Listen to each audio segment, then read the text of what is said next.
हाय, आप देख रहे हैं इंडिया न्यूज़ इन खबर और मैं हूं विष्णु शर्मा।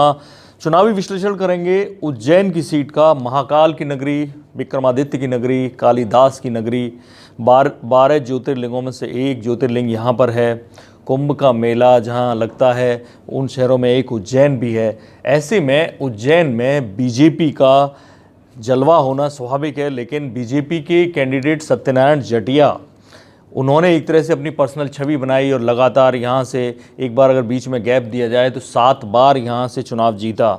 शुरुआत में कांग्रेस के राधेलाल व्यास ने लगातार इन्हें 3 सीट कांग्रेस को जिताई यहाँ पर, 52 में, उसके बाद 57 में, उसके बाद 62 में, लेकिन 67 में क्योंकि सीट का परसीमन हुआ और ये सीट अनुसूचित जाति के लिए आरक्षित हो गई।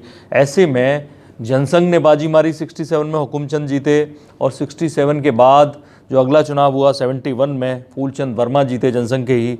और फिर अगले चुनाव में यानी 77 जब चुनाव हुआ इमरजेंसी के बाद, हुकुमचंद कछवाई जनता पार्टी के टिकट पर चुनाव जीते। और हुकुमचंद कछवाई के बारे में मैं बता दूं आपको कि ये वो पहले व्यक्ति थे जिन्होंने भारतीय संसद में परमाणु बम बनाने की वकालत की और बाकायदा इस पर प्रस्ताव लेकर आए। और प्रस्ताव लेने के बाद जो ये प्रस्ताव लेकर आए थे उसको कांग्रेस के सदस्यों ने ज़्यादा वोट देकर गिरा दिया। लेकिन भारतीय इतिहास में इनका नाम दर्ज है कि संसद में पहली बार ये लेकर आए थे एटम बम बनाने का प्रस्ताव। तो ऐसे में उसके बाद लगातार अगर आप देखते हैं 80 में सत्यनारायण जटिया जीते बीजेपी के टिकट पर। सत्यनारायण जटिया पहले से एक बार विधायक थे, लेकिन 84 में दूसरे सत्यनारायण ने हरा दिया कांग्रेस के सत्यनारायण पवार। लेकिन अगली बार जब 89 का चुनाव हुआ, 84 के चुनाव में दरअसल इंदिरा गांधी की मौत के बाद जो सहानुभूति लहर थी उसमें सत्यनारायण जटिया बीजेपी के हार गए थे। तो सत्यनारायण पवार से इन्होंने बदला लिया 89 के चुनाव में। और उसके बाद लगातार 6 बार यानी 2009 तक, 2004 के चुनावों तक लगातार कोई भी लहर चले, कुछ भी हो, सत्यनारायण जटिया ने ऐसा प्रभाव बनाया उज्जैन की जनता पर कि वो लगातार जीतते रहे।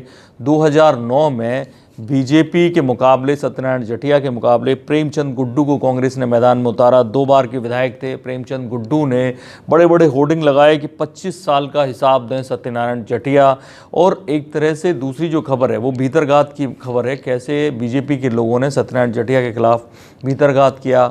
और 2009 में यहाँ से जीत गए प्रेमचंद गुड्डू। केवल 15,000 वोट से ही जीत पाए गुड्डू। लेकिन गुड्डू के मुकाबले अगली बार यानी 2014 में जब मोदी लहर थी, बीजेपी ने उतार दिए चिंतामणि मालवीय। और चिंतामणि मालवीय ने लगभग 3 लाख वोटों से गुड्डू को जबरदस्त मात दी। ऐसे में प्रेमचंद गुड्डू के बीजेपी ज्वाइन करने के बाद उज्जैन की राजनीति और दिलचस्प हो गई है। उज्जैन लोकसभा के तहत 7 विधानसभा सीटें आती हैं। नगाड़ा, खचरौड़, खटिया, बड़नगर, महिदपुर, उज्जैन उत्तर, उज्जैन दक्षिण, अलौट और तराना। मैं आपको बता दूं कि इन 7 विधानसभा सीटों में से 4 पर कांग्रेस और 3 पर बीजेपी का कब्जा है। इनमें से जो अलौट विधानसभा सीट है वो रतलाम डिस्ट्रिक्ट में आती है। बेसिकली 26% यहाँ की अनुसूचित जाति है और करीब 2.5% अनुसूचित जनजाति है। 11% यहाँ पर मुसलमान हैं।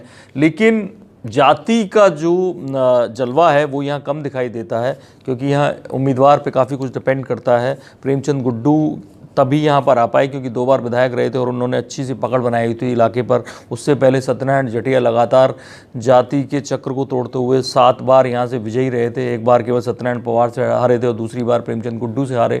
चिंतामणि मालवीय जो जीते वो जीते एक तरह से क्योंकि सत्यनारायण जटिया इतने लंबे समय से उम्मीदवार थे, जनता उन्हें हटाना चाहती थी, लेकिन प्रेमचंद गुड्डू को भी दोबारा देखना नहीं चाहती थी। तो ऐसे में चिंतामणि मालवीय तब जीते जब मोदी लहर आई, इसलिए बड़े 3 लाख वोटों से जीते। तो ऐसे में चिंतामणि मालवीय को दोबारा टिकट वहाँ बनता है। लेकिन कांग्रेस को जरूर 3 लाख वोट से हारने वाले प्रेमचंद गुड्डू का कोई विकल्प ढूंढ के रखना होगा, कोई बड़ा चेहरा देना होगा जो कि चिंतामणि मालवीय को कड़ी टक्कर दे सके।